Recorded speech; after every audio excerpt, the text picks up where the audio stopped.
you know, something very special happened when we started playing together again. As soon as you walk on stage, your energy goes back to the levels that you had when you were 18 years old. Hi, we're the Zombies, and this is Setlist Insider. Oh my goodness, there are a lot of songs here. I should think it's fairly accurate, yeah. Number 2 on the list is Time of the Season.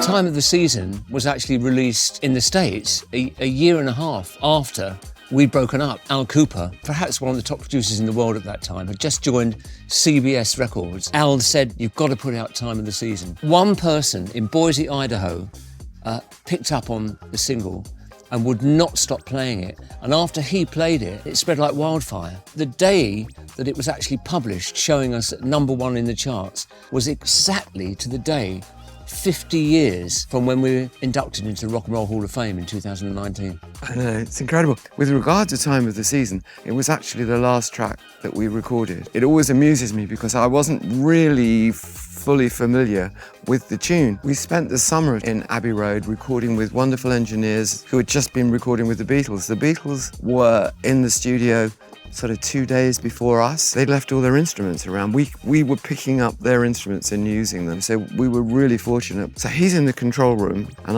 I'm in the studio. Also, there was a big clock there ticking and I knew we were running out of money. He's been really patient and I'm starting to panic, and the language started to get so bad between us. I remember I said to Rod, if you're so bloody clever, you come in here and you sing it. And he said to me, you're the Colin. bloody lead singer. You stand there till you get it right. At the same time as we're singing, it's the time of the season for loving. We had some of our nicest recording experiences there, didn't we? We absolutely did. And there's a wonderful atmosphere in that building.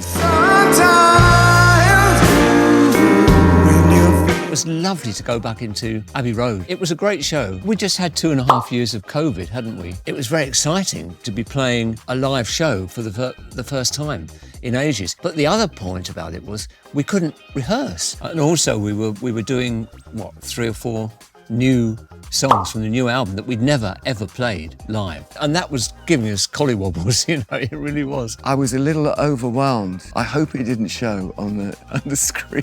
As we went through the set, we really settled down and started to have a lovely experience. There seems to be something happening as soon as you walk on stage where your energy goes back to the levels that you had when you were 18 years old. It's really extraordinary. I had a solo band for Great musicians as well. Really good players. Yeah. We were playing at the Jazz Cafe. All the original members of the Zombies were there. And at one point in the show, I don't know if you talked to one another about it, but No, we didn't. I saw them all walking towards the stage and I thought, what are they doing? We had no plans to play live at all. It was because the DJ, he said, come on guys, I've seen that you're all in the audience. You've got to come up and play. And I thought, oh my God. He walked on stage and I was just thinking, what will we play? It's been 30 or 40 years since we played together. We played She's Not There. It went down a complete storm.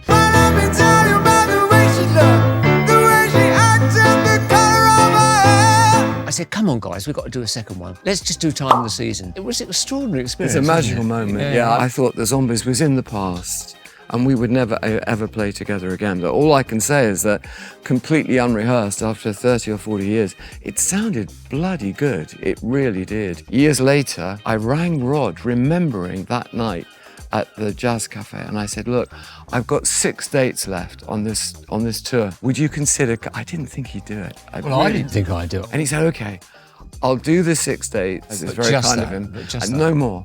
But then he enjoyed it so much. Here we are, 24 years later, continuing those 6 dates. That's all we have for now, but do come and see us on our Life is a Merry-Go-Round tour. And if you want to see what we're playing on our tour, do visit setlist.fm.